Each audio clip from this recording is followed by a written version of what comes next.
Hi and welcome back to Sailing Corrib Mwera. After the Jester Challenge, I left Mwera on a visitor's mooring at Baltimore for about a month and went back home to Sheffield and came back around the 22nd of July to sail her home again.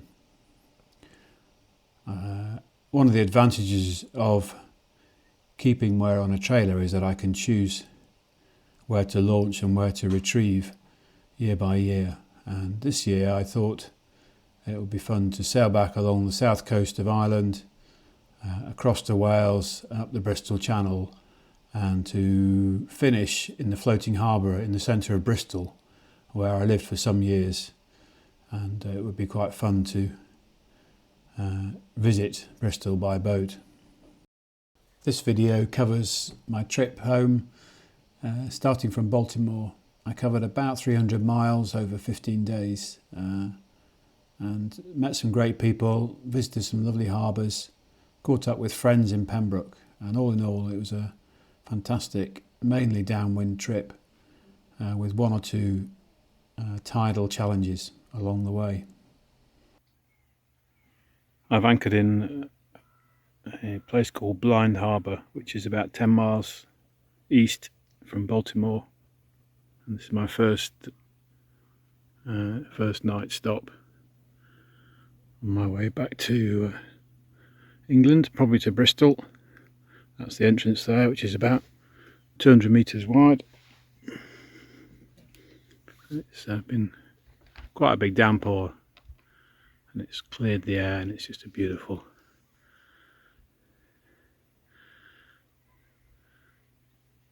evening. Much quieter than Baltimore Harbour.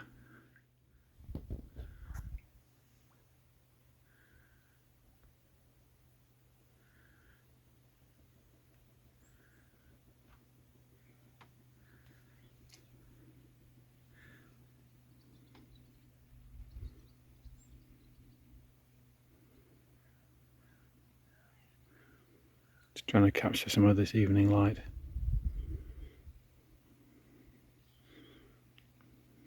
Not too much.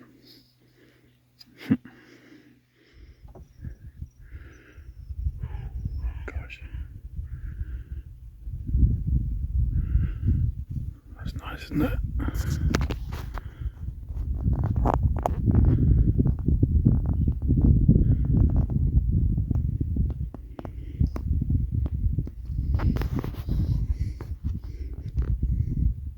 Might be someone else thinking about coming in.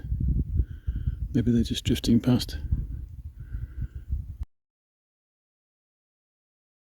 The next day I continued east from Blind Harbour along to Broadstrand Bay, which was about 26 miles. On the way I stopped at Clonakilty Harbour, which I'd spotted on the chart would be an interesting place to explore, particularly at low water where there's a narrow channel up the east side. And so I made my way there. I went up the channel about a mile or so to South Ring, where I found somewhere to anchor and had to have some lunch, and then I continued during the evening around to Broadstrand Bay for the night. I've just stopped at this entrance to Clonakilty Harbour, which you can see this cardinal mark in front of me, and there's a channel there which I just tried to go up, but just touched the bottom and then drifted off again. So I've just anchored. There's a little bit of surf just breaking there, and it's pretty much low water at the moment, low tide, so I'm just going to sit here and watch the tide come in maybe half a metre, measured off that mark there, and then see how far up I can get, just for the fun of it. For those of you following the tracker, you might see me just going up a narrow channel to Clonakilty, and on the west side there's a big area of sand which I guess is covered at high tide, but at the moment It's just this narrow channel which has a bar at the entrance, which I slowly bumped over, just catching the sandy bottom. The next morning, before continuing on east, I took another detour just to explore this narrowish channel past Courtmacsherry, which looked like another interesting place to explore. Unfortunately, I didn't take many pictures, and I wish I'd also had time just to stop there and go ashore. Certainly was a nice place, lots of activity going on there.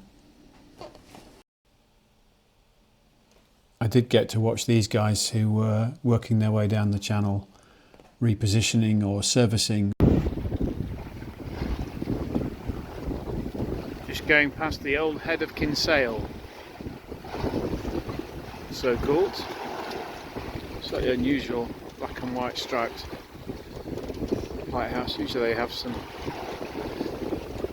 red on them. I'm going close inshore to keep out of the tidal, out of the overfalls which occur a bit further out from the headlands, so I'm just tacking in close. But I need to just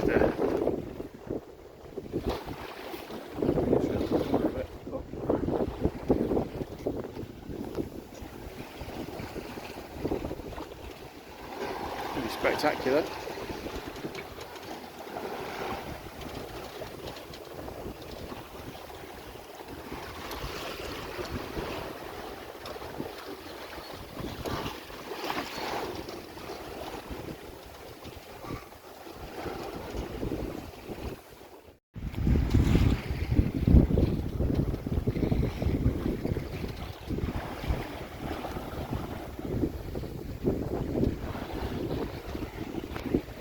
Coming into my anchorage for tonight, hopefully, which is called Robert's Cove. It's a narrow little inlet. You may just have too much swell coming into it, but we'll see.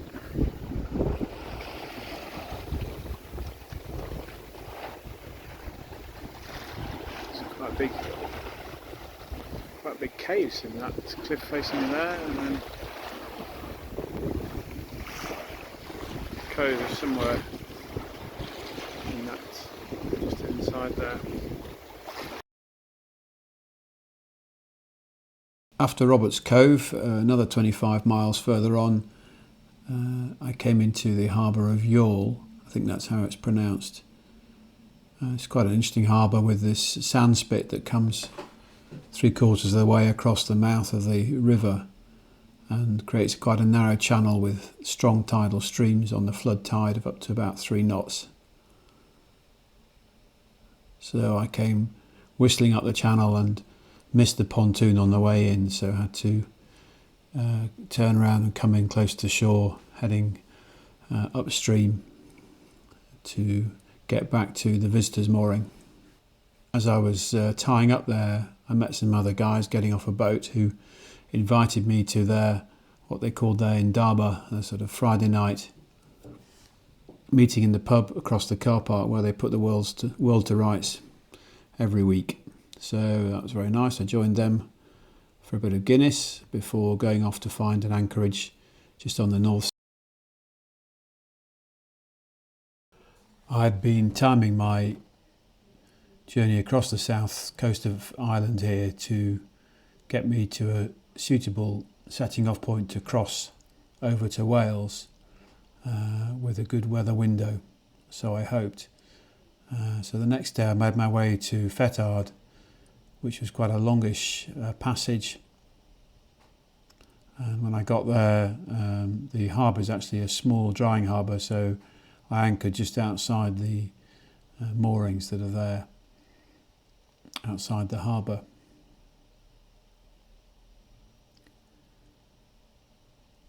I left Fethard the next day about 6 o'clock in the evening, and hoped that that would get me across the St George's Channel to Pembrokeshire on the southwest corner of Wales. Greetings from Mwera.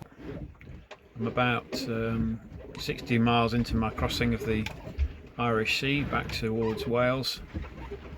Total distance will be 65 miles, and just doing a bit over maybe 4.5 knots average, which is quite nice.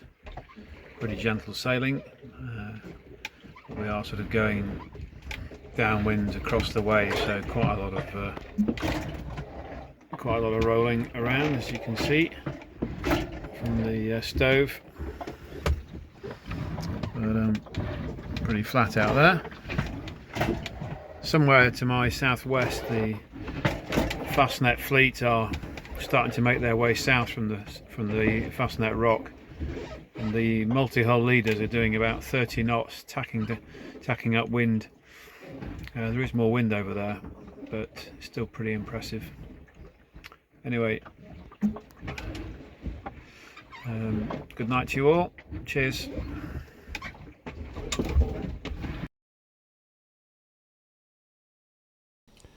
The passage across from Fethard to Solva is about 65 miles, and I timed it to arrive just off the headlands here at around 7 in the morning at slack water. But unfortunately the wind was quite a bit lighter than anticipated, and despite motoring quite a bit on the way over, I got there 2 hours later, around 9 o'clock. And in my sleepy post-night passage state, I sort of gradually realised that my speed over the ground was slowly decreasing to 0. And I had met my match in the strong tidal streams that flow around this area.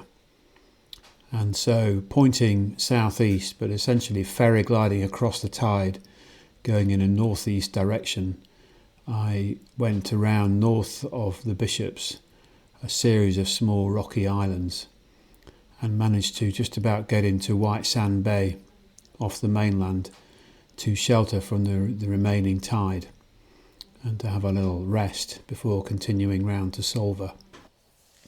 By the time I got there, the tide had gone out, and so I anchored in the shallow water just at the entrance, and then as the tide came in, I could make my way down to one of the visitors' moorings, which have nice fore and aft lines and work very nicely.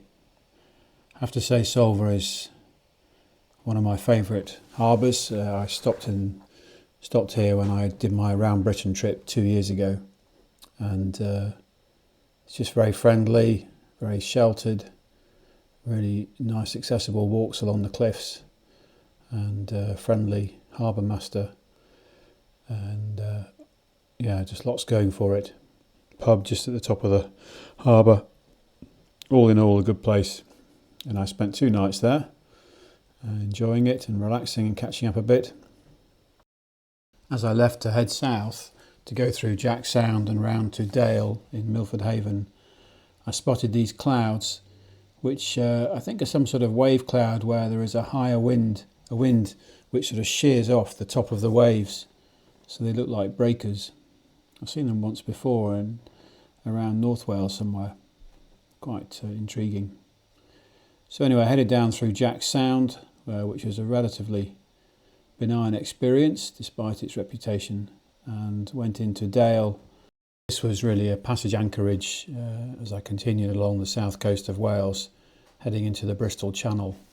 Because of the strong tides along this bit of coast, especially as you get further east, more than ever, your passages and the timing of passages is governed by the tide. And unfortunately, the flood tide was starting early in the morning, so I had a series of passages along here getting to Cardiff that involved setting off in the dark in the early hours. Actually, I quite like these night passages and then still being on the go as the sun comes up. It's really quite a special time of day to be sailing. After a rather grey, drizzly start, the conditions improved, and I got past the Manorbier firing range before they opened, which was, I think, 7 o'clock. And then as I came towards Caldy Island, Some really nice views of the cliffs and the island with quite dramatic cloud scenery behind them.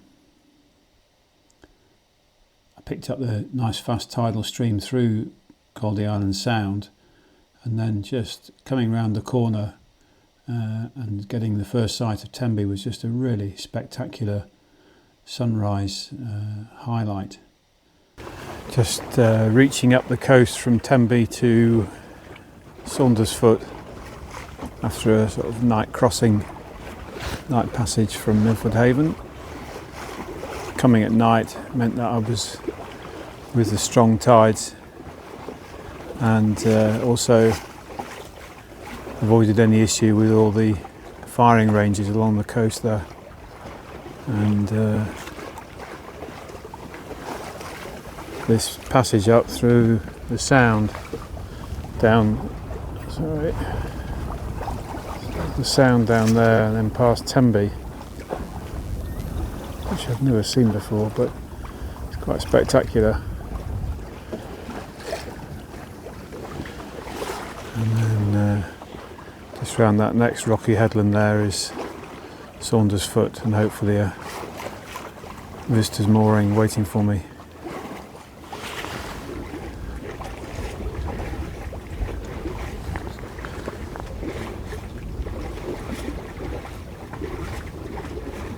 Sail's looking pretty good.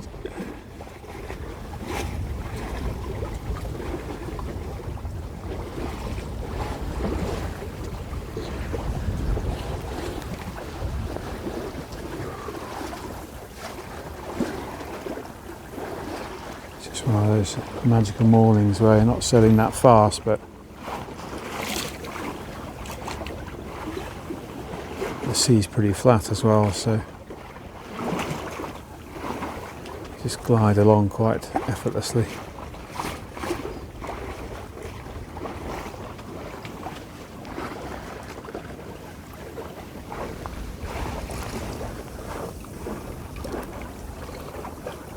Somewhere in the corner there is the harbour, really tucked away.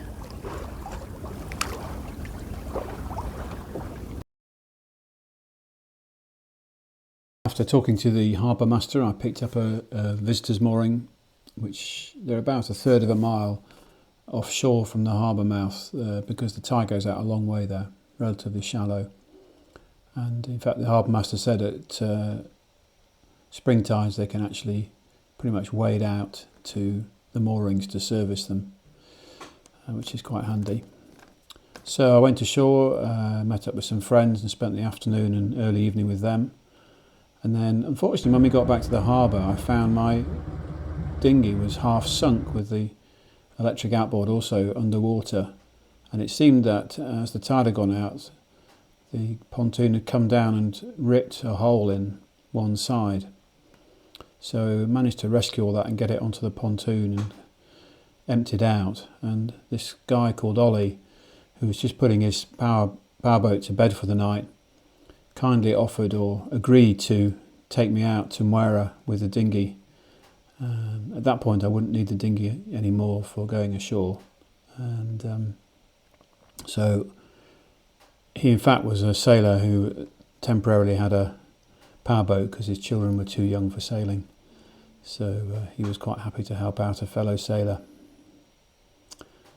From here, I was now heading, instead of heading to go into Bristol Floating Harbour, which I discovered the lock that lets you into that was out of order for another week or so. So I instead changed my destination to Portishead, which is just south of the mouth of the River Avon that goes up to Bristol. So from here, I was thinking about going to Port Call, but it's a tidal harbour and it wouldn't work very well for catching the flood tide. So I went to this little bay on the Gower Peninsula called Oxwich Bay, which has this long sandbank sticking out to the west from it, but I managed to cross that close into shore and avoid any overfalls. And I had a good wind, initially downwind and then fast reaching into the bay for the night.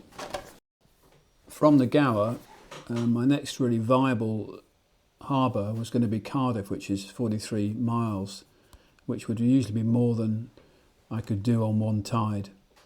But because of the strength of the flood tide, at least half the passage I'd be doing over 5 knots, which would help me a lot. And I set off 2 or 3 hours before the flood tide started, so initially I was heading the tide, but still making good progress.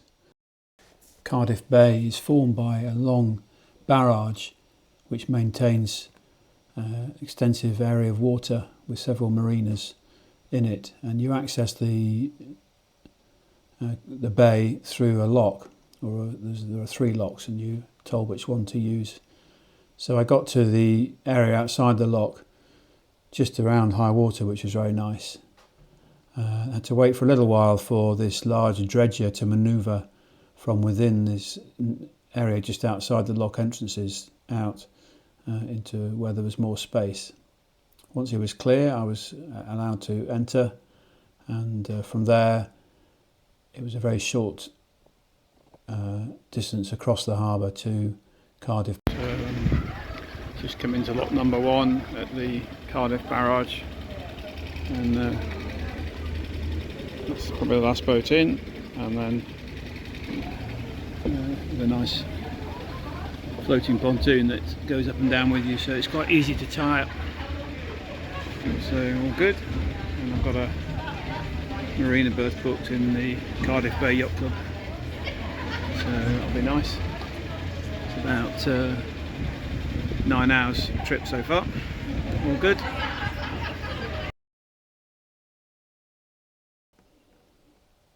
I arrived on the day when they were having a cider and sausage festival in the clubhouse, so I partook of that, had a nice lunch, and got very sleepy and had to go back to the boat to snooze for the afternoon.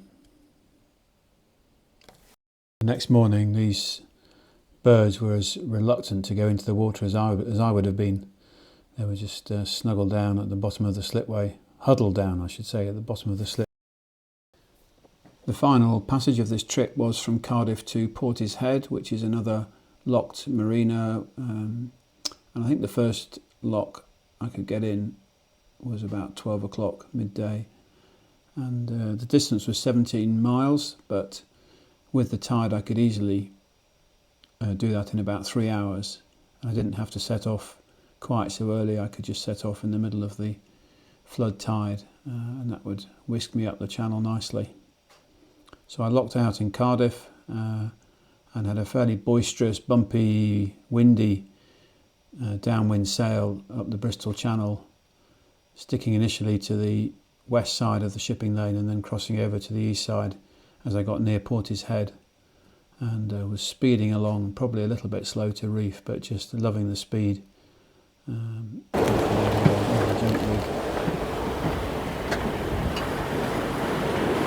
a fairly exciting last bit of sailing into Portishead.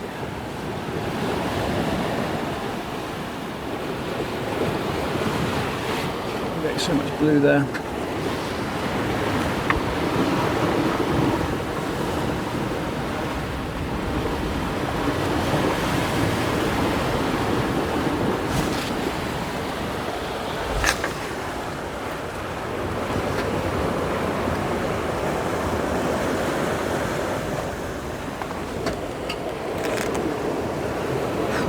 Golly. So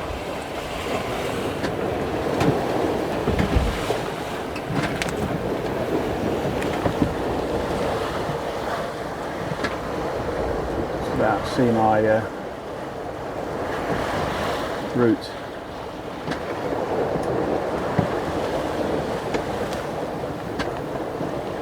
I know how to get it without the reflection, but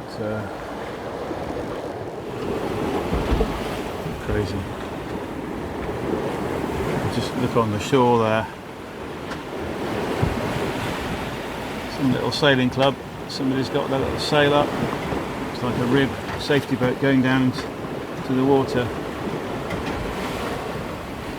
So people will just find anywhere to do a bit of sailing.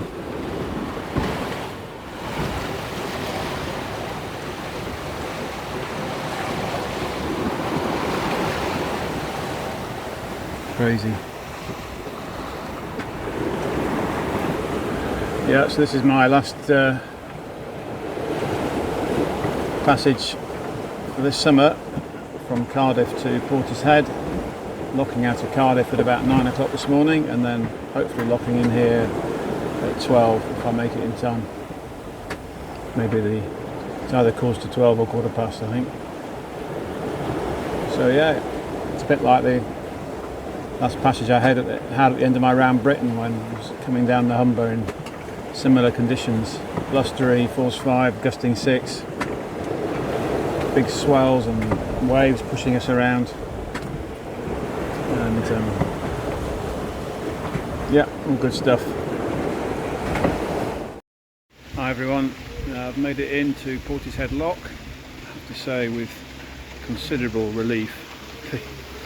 The last bit coming in past Portishead town and then round to the entrance was really rough and gusty, and probably should have got the sail down a bit sooner, but all was fine. And you come around the harbour wall, there's nothing better than that feeling when the wind and waves just disappear.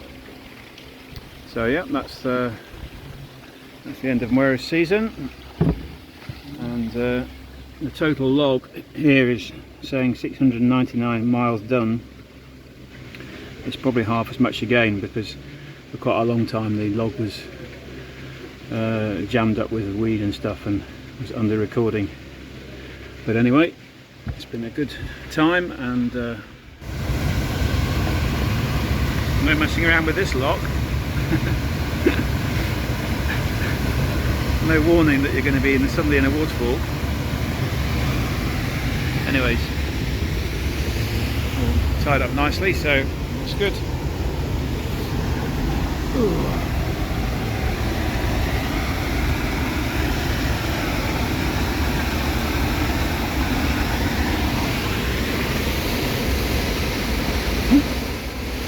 Pretty intense.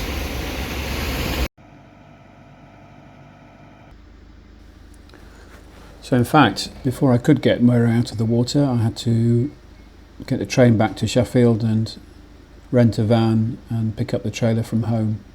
So here I'm just checking all the lights are working with my phone before setting off back to Portishead again. Marina staff were very helpful. A couple of the guys helped me get the mast down, and using my removable tabernacle system. Once that was down, I could just get everything stowed and take Mwera back to Sheffield again, where she spends most winters under a tarpaulin at the top of the drive, waiting for whatever fettling, whatever works I'm planning to do for the winter. So there we go, that's the end of my videos for the 2025 sailing season. It was a fairly short but pretty packed season for Mwera, and obviously the first year I've sailed with the junk rig, and quite a few of you have asked how I found the rig, how it's performed, and overall I'm really pleased. I think I'm really happy with the decision I made, and both the rigging of the sail and then the using of it on the water has been really satisfactory. It's really nice just to have one sail to look after, which can be managed from the cockpit without really going forward at all, and reefing just in seconds, and overall, particularly downwind and off the wind, the rig feels much more stable, much less likely to broach or do an accidental jibe, partly because you can let the sail right out to right angles with no stays in the way.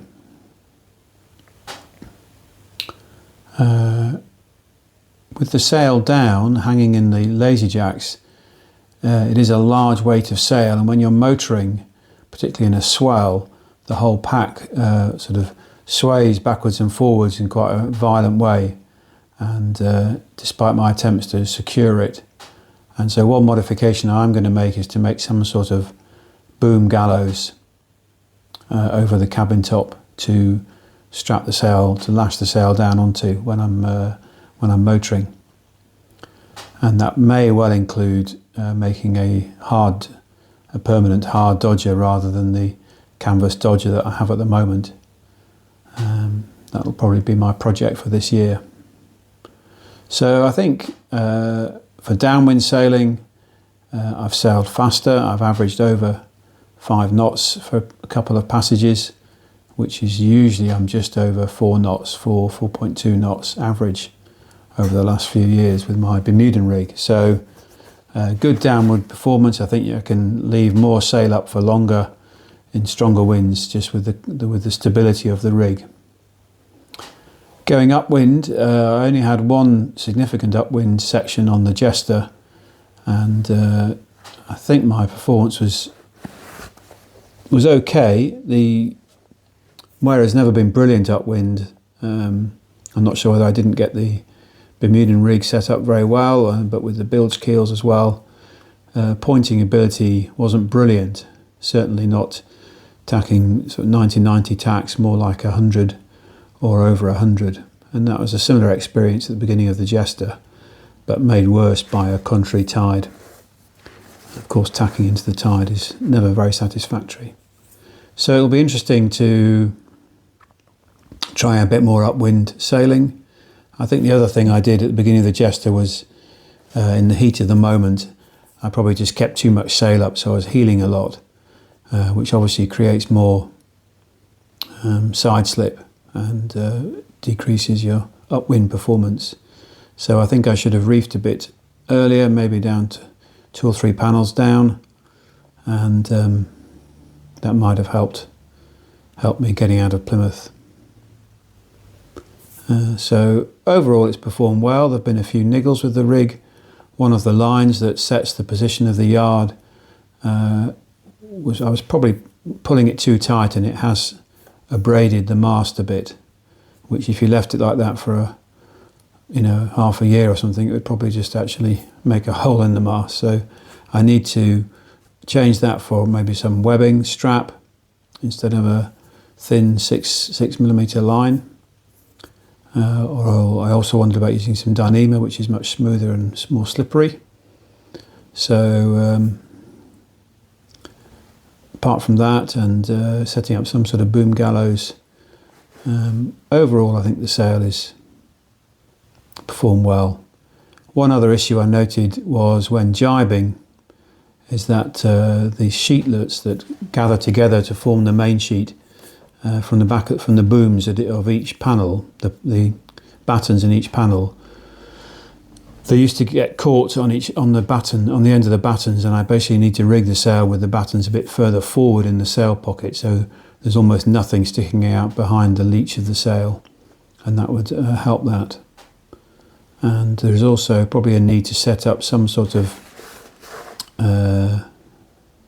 preventer to prevent a fan up. A fan up is where the boom and the lower battens get lifted up and actually hooked around the lazy jacks, or even end up in front of the mast, and it can be often happens when it's windy and you're doing a jibe, and it can end up with a real mess that is quite hard to sort out. And I think that would be something that would be sensible to add to the rig. So yes, there'll be more to come, and more to learn with the rig, but so far so good. Great, thanks for watching. See you next time.